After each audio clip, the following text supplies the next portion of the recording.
Depuis des millénaires, une question revient sans cesse à propos des Méraglim que Moshe Rabbeinu avait envoyés en terre d'Israël avant sa conquête. Moshe leur donne une mission claire: explorer la terre promise, analyser les villes, la force de ses habitants et les points faibles. Ils partent, ils observent, ils reviennent et leur constat est dur. Les habitants sont puissants, les villes sont fortifiées, la conquête semble impossible. Accusés de médisance, ils ne pourront rentrer en Eretz Israël, eux et toute leur génération. Mais qu'attendait-on vraiment d'eux? Ont-ils menti? Non. Ont-ils trahi leur mission? Pas vraiment. Alors pourquoi une punition si lourde? Pourquoi une génération entière meurt-elle dans le désert? On peut comprendre cela en regardant l'histoire moderne et voir à quel point un rapport exact peut mener à la vie ou à la mort, et à quel point la façon de lire les faits, de les interpréter, peut tout changer. Nous sommes en 1970. Un homme entre dans l'ambassade d'Israël à Londres. Il s'appelle Ashraf Marwan. Ce n'est pas n'importe qui, il est le gendre du président égyptien Nasser. Il est également le bras droit d'Anwar el-Sadat. Et cet homme propose au Mossad: « Je veux vous livrer des secrets d'État. En échange, donnez-moi de l'argent. » Il est recruté. Et ce qu'il va apporter à Israël est gigantesque. Des centaines de documents, des protocoles de réunion, des plans d'attaque. Pendant 3 ans, il prévient: Sadat veut faire la guerre. Il se prépare et il frappera au moment où vous vous y attendrez le moins. Mais en Israël, on ne veut pas y croire. On est enfermé dans une conception que l'Égypte ne pourra pas attaquer sans supériorité aérienne. Donc c'est impossible. Donc on ignore les alertes, on se rassure et on ferme les yeux. Jusqu'à la dernière minute. 44 heures avant Yom Kippour 1973, Ashraf supplie d'obtenir une rencontre directe avec le chef du Mossad, Zvi Zamir, qui prend le premier avion. Ils se rencontrent à Londres et Marwan lui dit, les yeux dans les yeux: demain, à 14h, la guerre commence. Cette alerte de dernière minute sauve ce qui peut être sauvé. Tsahal mobilise en urgence ses soldats et malgré la surprise, malgré les pertes, Israël résiste. Mais à quel prix? Des milliers de morts, des soldats tombés, parce qu'on a refusé d'entendre ce qui ne rentrait pas dans la logique. Et alors la question revient donc avec force. Les explorateurs de la terre d'Israël, auraient-ils dû mentir? Bien sûr que non. Mais leur faute, en réalité, n'était pas dans les faits. Elle était dans la vision des choses, dans la manière de voir les choses. Ils ont dit, nous ne pourrons pas gagner. Même si Dieu est avec nous, nous ne pourrons rien faire. Ils sont plus forts que nous, ils sont plus forts que lui. Le Ramban, Nachmanide, pose une question renversante.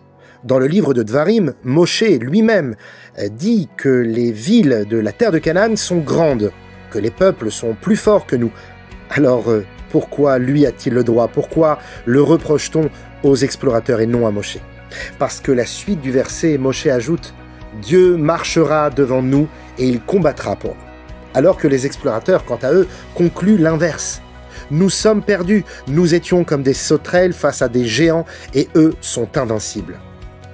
La faute n'était pas dans l'analyse, elle était dans l'absence d'espérance. En 1971, dans une sikha bouleversante, le rabbi de Lubavitch dit « Dieu est prêt à tout faire pour toi. Mais il te demande qu'une seule chose, de croire en lui.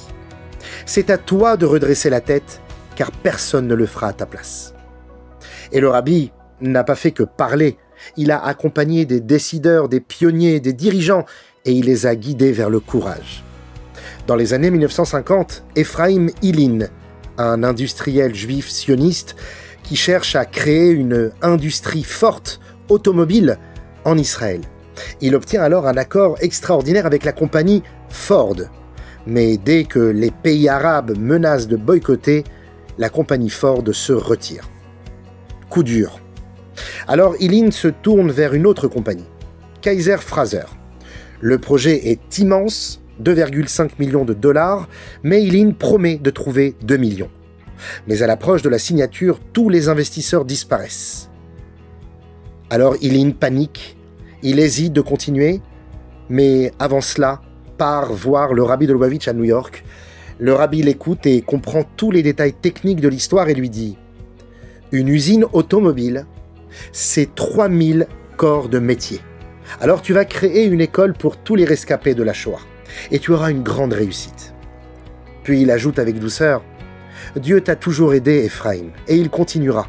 Et même si tu échoues, tu resteras avec ton peuple, tu ne tomberas pas. » Ilin sort confiant et il signe le contrat. L'usine s'ouvre. Et pendant plus de 10 ans, elle représentera 28% du PIB d'Israël. Elle exporte jusqu'en Amérique latine. Elle forme des milliers d'ouvriers. Elle construit l'avenir d'Israël. Nous vivons à une époque où, chaque jour, nous devons faire face à des défis immenses. La situation géopolitique, les menaces qui pèsent sur Israël et cette haine antisémite qui ne cesse de croître dans certaines parties du monde, notamment de la part de l'Iran, qui ne cesse de prouver qu'il est prêt à tout pour nous détruire. Et pourtant, ce n'est pas une coïncidence. Ces événements se produisent depuis des siècles.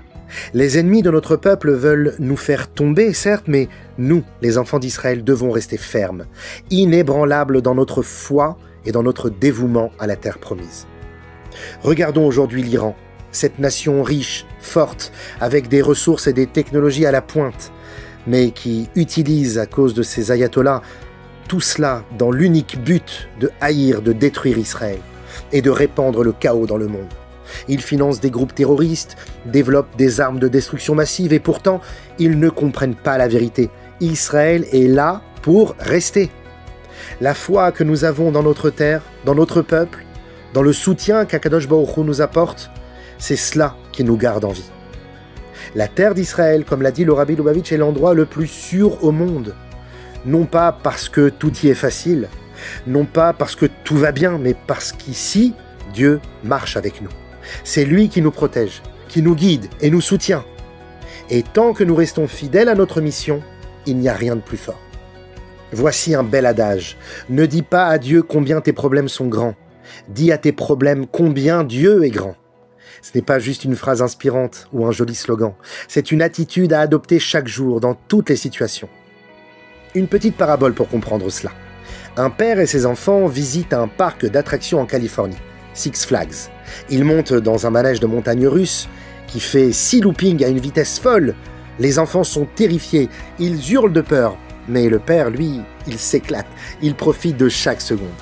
1 an plus tard, ils sont en Afrique et ils visitent un autre parc d'attractions. Ils montent dans un autre manège avec des boucles similaires, mais cette fois-ci, c'est le père qui panique. Il a peur, il hurle, et les enfants étonnés lui demandent « Mais papa, pourquoi tu as peur cette fois-ci » Le père de répondre « À Six Flags en Californie, je sais que l'ingénierie est de haut niveau, que les meilleures personnes ont conçu ce manège. Mais ici, je ne sais pas qui a conçu cette machine. Peut-être qu'elle tiendra, peut-être pas. Voilà pourquoi j'ai peur. » La leçon est claire. Quand tu sais qui a conçu la machine, quand tu sais qui est derrière, tu peux faire confiance et surmonter ta peur. Mais quand tu ne sais pas, alors la peur peut te submerger. Dans la vie, nous savons qui est derrière nous. Nous savons qui est le pilote. Non seulement le concepteur, mais le pilote, qui nous guide, qui nous soutient dans cette aventure. C'est Dieu lui-même. Quand nous faisons face à des défis, des moments de doute, des peurs, etc., nous devons nous souvenir de ce qui nous a rendus forts. Nous sommes un peuple qui a vu des miracles. Nous avons vu la mer se fendre, nous avons vu des peuples plus grands et plus forts être repoussés par une main invisible. Nous avons vu l'impossible devenir réalité. Comme le rabbi de Lubavitch nous rappelle sans cesse, croyez aux miracles. Dieu fait des miracles chaque jour, mais il attend de nous que nous croyons en sa puissance, que nous avançons avec la tête haute, avec foi. C'est cette confiance en Dieu qui nous a amenés jusqu'ici, qui fait que nous sommes toujours debout, toujours unis. Nous avons traversé des épreuves, mais nous avons la conviction que Dieu nous soutient, que tant que nous restons fidèles, rien ne pourra nous atteindre. Chaque jour, nous devons redresser notre tête. Ne laissons pas les peurs du monde extérieur nous écraser. Ce monde peut être difficile, il peut être dangereux, mais nous avons quelque chose que les autres n'ont pas, la foi dans notre mission divine. Nous devons nous rappeler des moments où nous avons vu des miracles dans notre propre vie, où nous avons vu la main de Dieu nous guider, nous protéger. Et en nous souvenant de ces miracles, nous préparons notre cœur à recevoir la délivrance qui est déjà en route.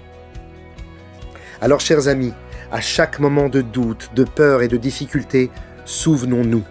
Nous ne sommes pas seuls, notre mission est claire. Nous sommes les explorateurs et nous n'avons pas peur. Dieu marche avec nous. Et tant que nous croyons en lui et en nous-mêmes, rien ne pourra nous arrêter.